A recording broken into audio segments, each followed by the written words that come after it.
do it. Welcome back to Buddy Buddy.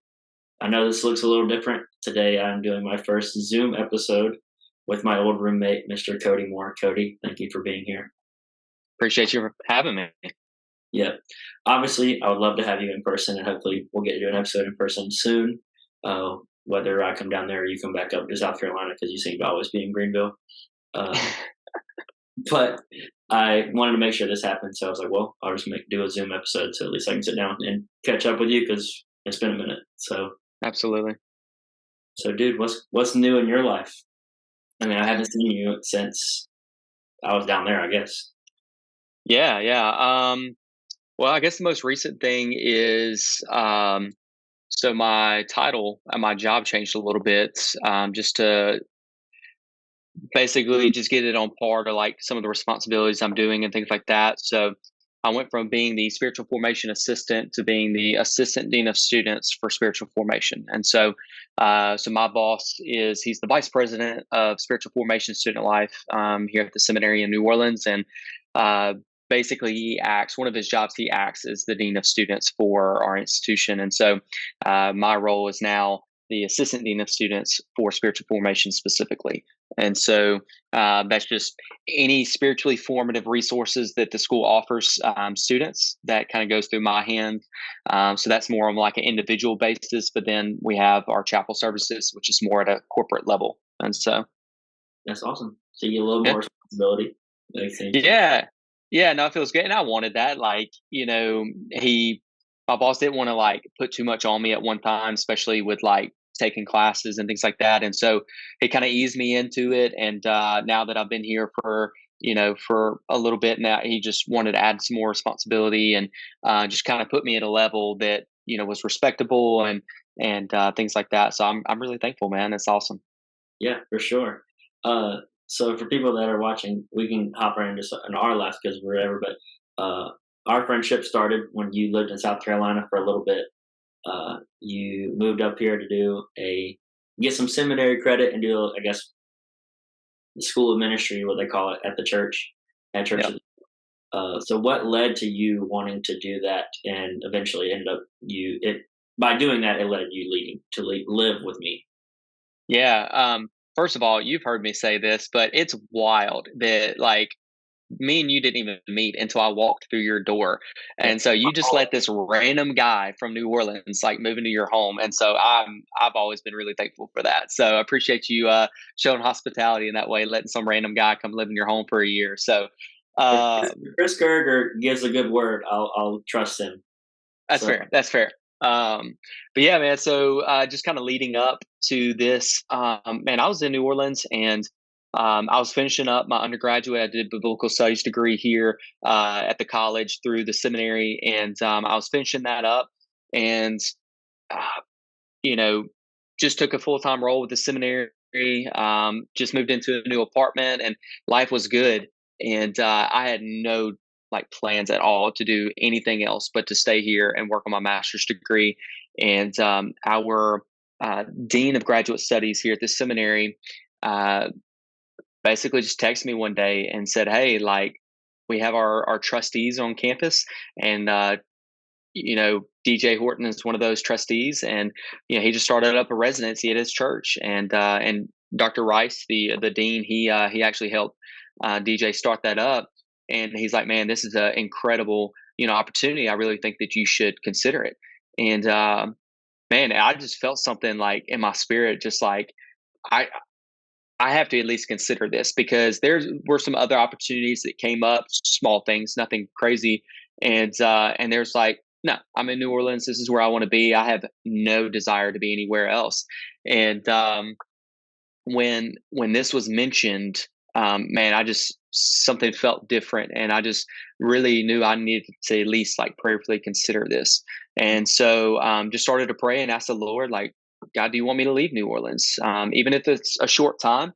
Do you want me to go up to South Carolina? And and so I basically it was just how the Lord like worked this out was really crazy. And one of the circumstances that the Lord just moved in was me and some buddies were supposed to like take a beach trip, and we are all fixing to graduate and all this stuff, and um they all like bailed at the last second. Like they just had things like come up and they all had to cancel. And so I'd already like planned to like do something that weekend. And DJ had told me like the week before, like, hey, if you ever want to come up, and visit and see everything, like let us know and we'll come, we'll put you in a host home and like we'll show you around everything. And I was like, all right, cool. And I really didn't have any intentions on doing that, so soon, but that fell through. And so I was like, man, what if I just went to South Carolina? And so, like in the middle of that week, I called DJ and it's like, all right, let's make it happen. And so, went up there and my buddy Darius, who I'm really close friends with, I was like, hey man, like I just want somebody that like I know and I trust to go with me to just kind of help me walk through the process, right? And so he went with me, and man, we had a great time. And I got to meet you, and I got to meet several people from the church, and just got to see Spartanburg and things like that. And basically, I got back, and really, it started to shift from like, Lord, do you want me here, to like, Lord, do you not want me to go here? You know what I mean? It was just like evident that the Lord was drawing me, to South Carolina. And so, and then he just provided in so many ways, man. It was really cool to see how he did that. I was worried about finances. I was worried about, housing and things like that. Like I just moved into an apartment. I just bought a bunch of furniture, and it was like, what am I going to do? Like, I don't want to go back to the dorm, Yeah. And so there's just a lot that was taking place, and a lot that like literally the Lord had to do this in order to get me there. Yeah. And he did it. And so he provided, man. And it was incredible just to see how he worked in that way. And it was obvious that he wanted me there. Mm-hmm. And so I'm obviously grateful that you did decide to come. Yeah. Without that, I wouldn't even know who you are. And yeah, man. I would have met you on the day you mentioned just then about you and Darius coming up. I would have met you that day, but I wouldn't have really known you. I just shook your hand that day and said, hey, like, good to meet you. Like, I had no clue what you were like, if you were coming up here or not. I didn't know. I was just like being nice because I think Chris introduced us, or Adam introduced us, or somebody. And so like, I guess they were trying to make a connection of young adults. I don't know, and whatnot. But you decided to come up here, and Chris called me. He's like, hey, he's like, how would you feel about housing one of these school of ministry students? And all I thought was, from my side, I said, I was like, no disrespect, I wasn't like really thinking about a friend. I was thinking, it's going to be a decent dude, so I'm going to take some extra money and make my cost of living cheaper. Absolutely, yeah. Somebody from the church has recommended somebody. I'm going to assume off their merit that this dude's not going to be some like alcoholic, crazy person that's going to like tear up my house. It's going to be somebody respectable. So I was like, I more so viewed it initially as like, all right, I can live for free pretty much, because at the time Caleb was still. And so I was like, well, my cost of living about to be pretty much nothing. And so I didn't until, like you said, you were in my house pretty much. And I met you. You had already moved in. I think I was at a cornhole tournament or something. I was like, I'll be there late that night. And so you had already moved in all your stuff. And then we really didn't get to sit down and talk until that night. And crazy. And then you ended up working part-time at the same coffee shop that I work at, which guys, you don't know this yet, but I told Daniel today that I was quitting. Oh, all right. I literally told him today. I was on the phone with him on the way home today. But yeah, I'm through. Since cornhole ended, I retired. I needed to step out and go ahead and say it's time to start something new. Yeah. So I'm going to work for a moving company, just helping people move from house to house. Just a job full time, just to get in the workforce, see if I like it, see if I don't, whatever. Yeah. Like, I just need to get out of Bella. I'm tired of coffee. I was very grateful for my time there, and it allowed me to pursue that dream of playing professional cornhole. But now it's time for something new. So that's news to you. But we did bond over that. We lived together and we worked at the same coffee shop. We got to work some shifts together. Coffee is obviously a huge part of your life, as now you got a long sleeve of tattoos that all tied to coffee. But it's perfect if it's your personality. Now you're getting up there with Matthew Compton in the coffee world. Right. It's there's a lot of coffee on there, but it's not all coffee. So it's a little mix of everything. I do have a 864 area code on there. So a little shout out. South Carolina obviously has like just a special place in my heart after spending some time there, and so I had to do a little something for it. Man, I don't even have him representing South Carolina tattooed on me, so that's Yeah, respect. you got all those you got all that cornhole gear though that's got South Carolina on it. So That's fair. That's fair. yeah. Uh, so I was obviously my point for this whole podcast was just for me to rebuild my community and to challenge others to seek community in their life. So to like Absolutely. dig into that a little more. If you could pick one person in your life currently that you could build a deeper connection with, who would it be? Hmm. One person that I could build a deeper connection with. That's in your life currently. So somebody that you had a relationship with to some degree now that you would like to Yeah. have a deeper relationship with. Man, I mean, even that question is kind of convicting. Probably, honestly, probably my older brother. Mm, He doesn't live in New Orleans. All my family's in North Louisiana, and but I have a twin brother, and so naturally, me and him are really close. And so sometimes that means that me and my older brother aren't as close because me and my twin brother have this special relationship, right? And so sometimes I can tend to forget about my older brother sometimes, and there's been times where I've definitely like acknowledged that I needed to be more intentional with him. mm, Um, but it's hard, man. Like intentionality is hard, dude. And so that's very convicting when you ask me that because I'm like, dang, like I do need to be more intentional with my older brother. yeah, And so, because he needs community, he really does. Obviously we all do, but I'm just thinking, like, just practically, like, I mean, he really does need like other like believers in his life, especially his brother, right? Like, exactly. like I need my brothers, like he needs his brother. So, yeah, Yeah, that's for sure. I'm obviously rebuilding a lot of most of my conversations I've had so far outside of one have been friends. I had my dad on here, but yeah, one person in my life that I feel I've neglected in a way that's more family. It's my brother-in-law. Like, hmm uh, it's all selfish intent because him and my sister have been together since I was a sophomore in high school. I think that's hmm right. But I just remember I kind of like had like a resentment towards him at the beginning of our relationship. A lot of it was because he was always at our house, and so I had like kind of like I struggled with myself saying, "Man, I selfishly don't want to see this dude at my house every night." And so I would like kind of hide away and like lock myself in my room doing my own thing because like not that he wasn't a good person, he's an amazing human being. I just kind of I sheltered myself from him, and in doing that, it's like I we're pretty close now, but I've let that hinder how close we could be. I mean, he's been in my family now for dang near 10 years, and I just feel like I don't know him to his full extent. And so I reached out to him this week to have him on the podcast so I could get to know him a little more. it's Uh, awesome. because going back to high school, like I just viewed him as this basketball player that started dating my sister, and then now they're married, and he's like the perfect person for my sister. But at the time, I hmm wasn't super fond of him, and so I don't know if I've let that hold a place in my heart. And so he's a I love him dearly, but I don't know him amazingly. I don't know him as best I could, and so Yeah, he's that I need to reach out to, and I have reached out to, so I have to sit down with him here soon, hopefully next week.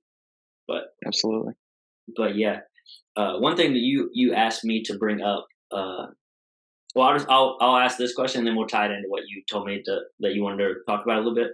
So, what has God been teaching you recently in your own walk with Christ? And we can tie that in. Yeah.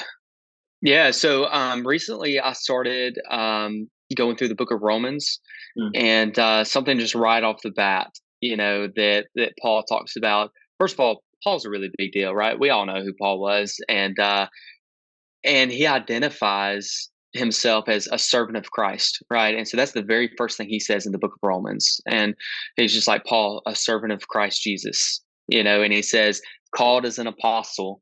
Um, and so just like with that mindset, and then so right off the bat, that part just like really encourages me, and I'll pull it up too just so I can give you the full scope of the passage. And it's just that one verse, but that one verse is like so powerful, and it really impacted me this week because I read it on Monday. And so, but he says, Paul, a servant of Christ Jesus, called as an apostle and set apart for the gospel of God. And so the three things like we see directly from here is like, you know, Paul identifies as a servant. So, and the whole like this full first message, and you'll see it kind of like come together in Romans 1:16. For I'm not ashamed of the gospel, for it's the power of God unto salvation. And so he's talking about the gospel of God here, and so the gospel makes us a servant of Christ. Like it changes our identity to where we're now like we don't identify as like I'm not Cody who loves coffee. Like I'm a servant of Christ. And one of the ways that I serve God's people is through making coffee, right? Or doing this job that I have here at the seminary. And he says called as an apostle, and that word for apostle is one that is sent out. In the Greek, it means one that is sent out, and it's where we get the word from missionary. And so it's the idea like being sent out, not just staying in one place, but like going. And so he's like, I'm a servant, and I'm being sent out. And then he says, and set apart for the gospel of God. And so that idea of being set apart is the idea of like you ever heard the phrase people say like you need to broaden your horizons, Yeah. right? And so it's like kind of like your perception or like your perspective and different things like that. And so this idea that it carries is like he's saying I've been set apart, like my horizons, like my whole horizon is Christ. And so literally Paul has fixated everything that he is on Christ. And so he's been set apart. And I think that what he's saying, and we talk about being set apart like in our holy living too, right? And I think that kind of goes in with that. Like if our minds are fixated on Christ, and we're walking with him daily, I think it leads to holy living, right?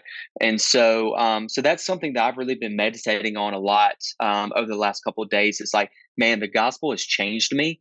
And you know how he says for the gospel of God, like it's God's gospel. Yeah. And so because he talks about like, he promised this beforehand through the prophets and everything like that. That's because, in the Old Testament, they were looking towards the Messiah. And so now we really get the fullness of this now, and the gospel so changes us that it makes us a servant. It sends us out, and then it sets us apart. It calls us to holy living, and things like that. And so I was really convicted by that, man, because it just feel like sometimes I'm better at some of those than the others. Like sometimes I'm better at being a servant than being sent out. Sometimes I'm like, man, like I want to go share the gospel with people, but then I'm not willing to be a servant, or sometimes struggle in the call to be holy, right? And so and then I'm better at other things. And so it's like, man, how can I be all of these things? And I think first just remembering like what the gospel is and what it's done in my life, and that the gospel is, through the power of the Holy Spirit that I now have because of the gospel that was proclaimed to me, I can do these things, right? And so, anyways, that was a long answer for what you asked about. Like that's really what the Lord has been convicting me of this week. Yes. You when you brought that up to me, you're like talking about we have to not just our knowledge of God, we have to take it past the knowledge and put our faith into action. And so Absolutely. I always like obviously like the one of the verses like people always talk about is like pick up your cross daily and follow Christ. And it's like Hmm. pick up your cross daily and follow me. And I think that's kind of got watered down in the church today in a way. I think uh like when I view it now, I like that something I told my dad the other day. I was like, I feel like it's gotten so watered down that people don't know what that means. Like when you're picking up your cross, it's heavy. Like it's like you're feeling the pain that Christ went through. You're Hmm. you're saying, I will endure this. I will endure the ridicule. I'll endure the harassment from the world because I want the gospel of Jesus to be proclaimed in my life. And so, like I told my dad the other day, I was like, I feel like people have gotten away from the feeling of like picking up a cross and just saying, I'll just put on my cross necklace and take it off my nightstand and say, I picked up my cross today. Like people know that I'm a Christian. They see this cross on my neck. Like I picked up my cross this morning, but they're not willing to like truly feel the weight of the gospel and what it could do to transform somebody's life. And I was Absolutely. having a small group or a midweek meeting for like youth leaders for because midweek start next week, and Jordan was like, Jordan Lanford. He asked us like, if there was a prayer that you knew 100%, like if you prayed it, like God would answer it. What would you want for like our student ministry, pretty much? And I said, I just wish the students that were there were they took it they took every opportunity full force. They didn't like come to church just to come to church. And I think because a lot of them, obviously, we want to see salvations, we want to see people come to Jesus. But the biggest influence that other students have is like their friends and people in their community. And so Mhm.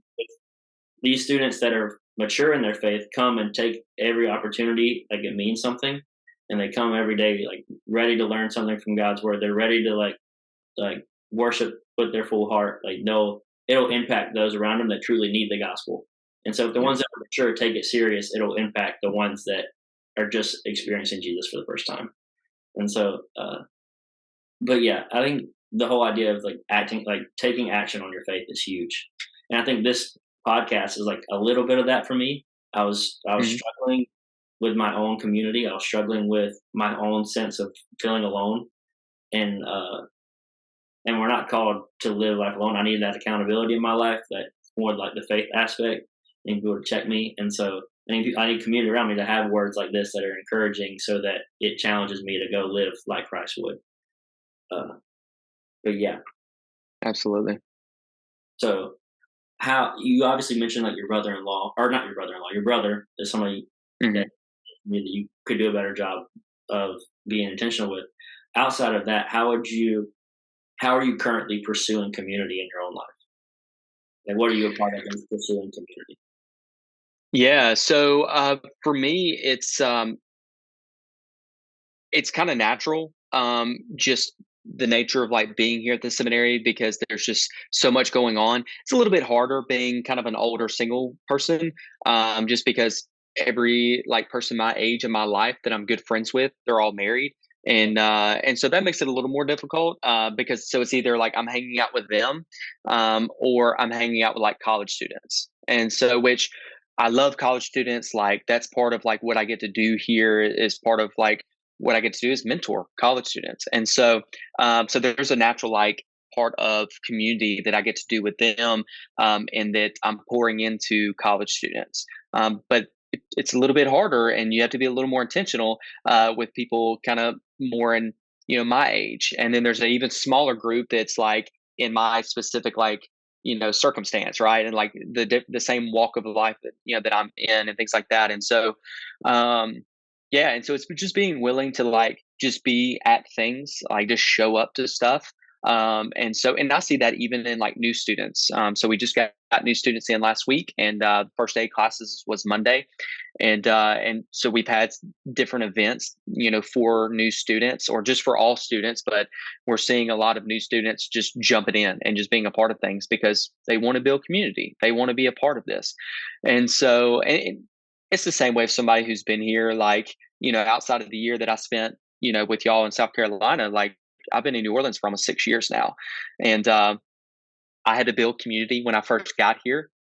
I had to build community when I got to South Carolina, and I had to build it when I got back. And it was probably the hardest, like whenever I came back. And it just took one, praying Mm, diligently that God would put those people in my life.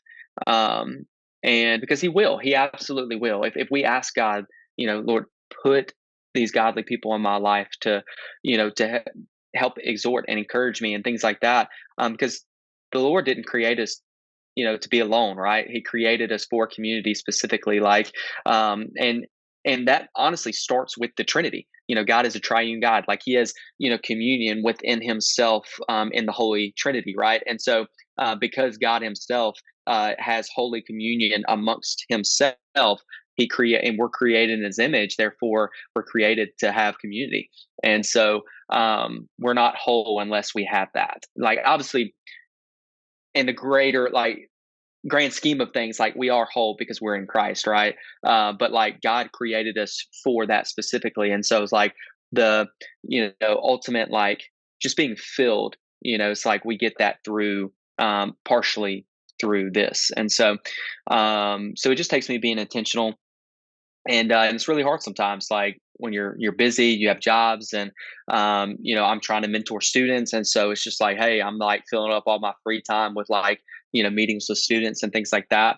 um, but a great thing on campus we have is we play a lot of basketball on campus, and that's a great way to build community with guys. And typically, like when I meet new guys on campus, like that's what I ask them, like, hey, do you play basketball? And most of them do, and so it's like, cool, like come hoop with us, and you'll get to meet a lot of cool guys.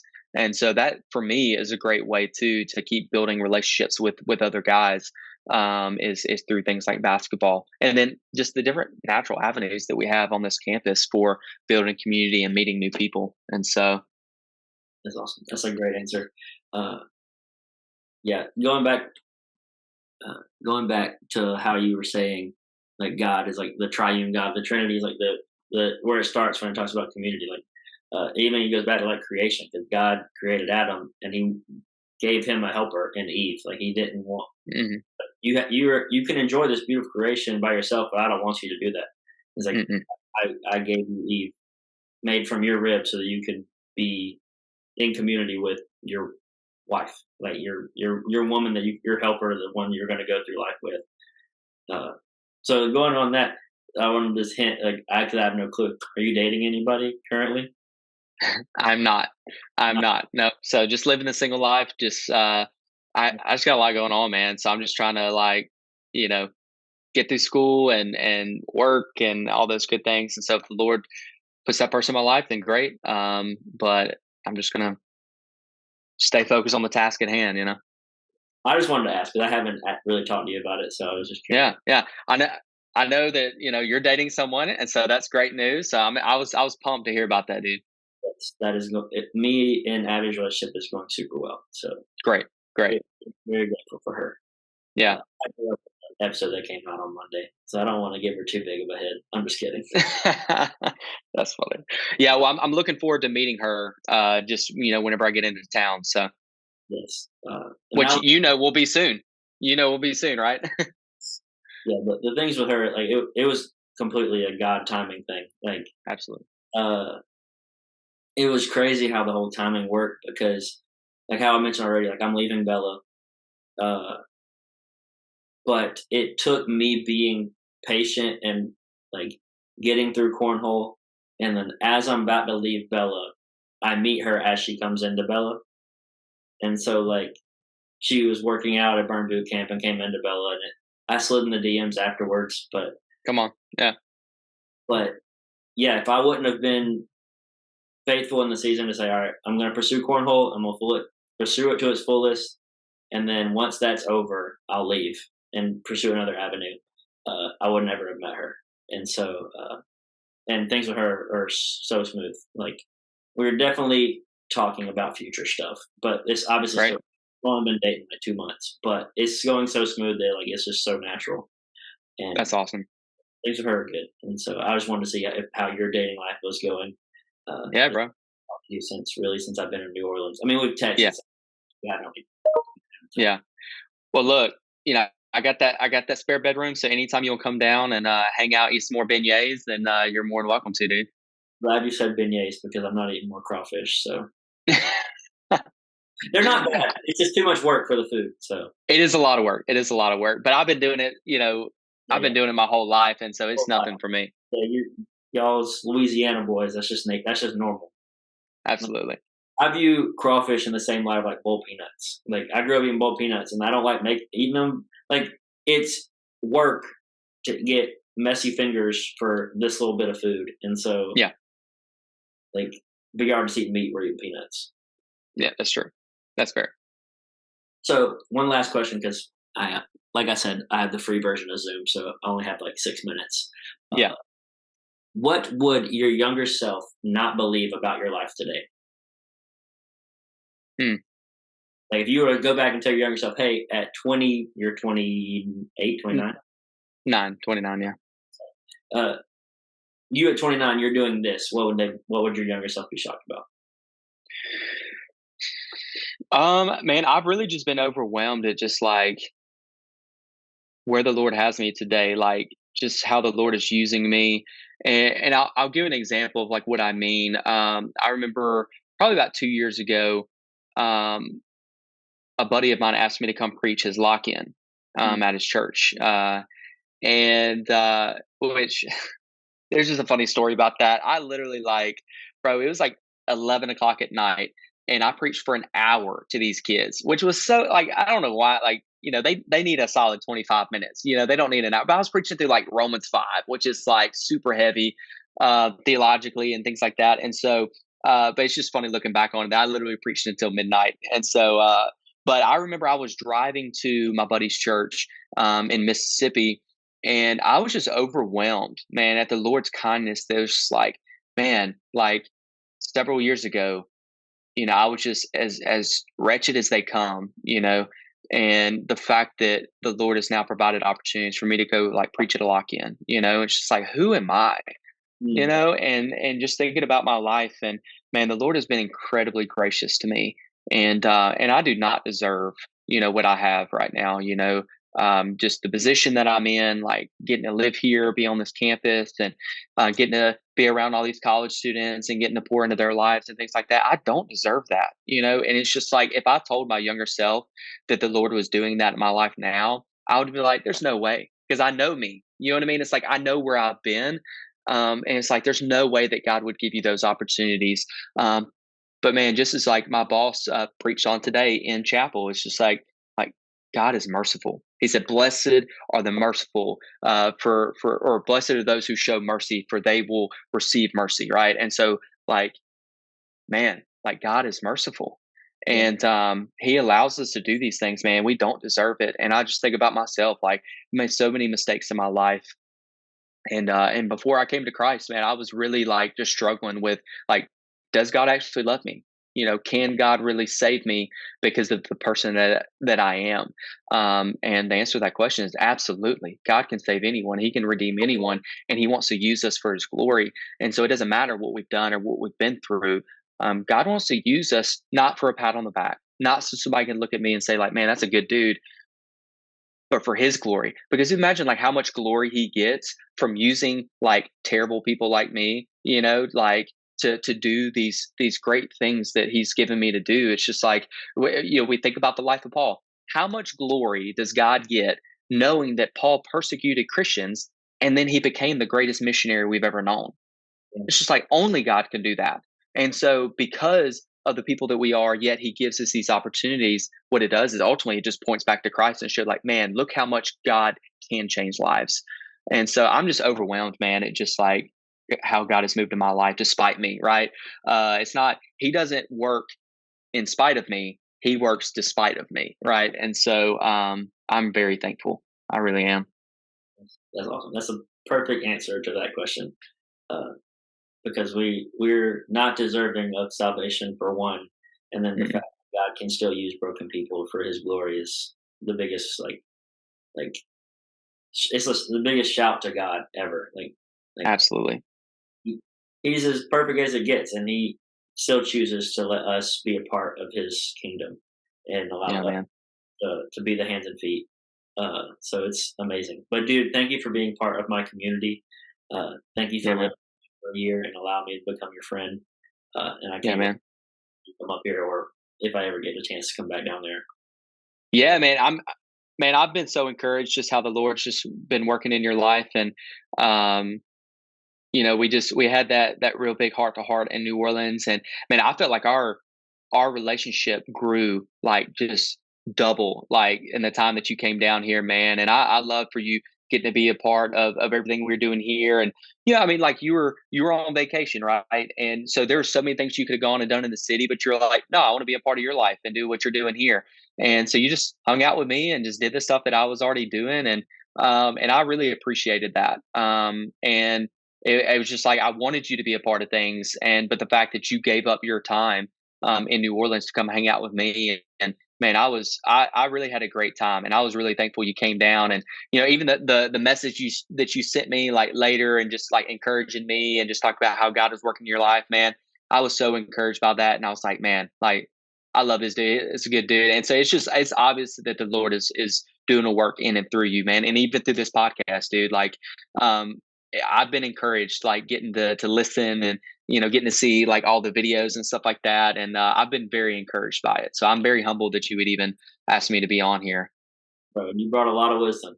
But since our timer is ending, I just want to say again, Yeah, and we'll definitely get together again so we can talk a little more about life. absolutely, absolutely.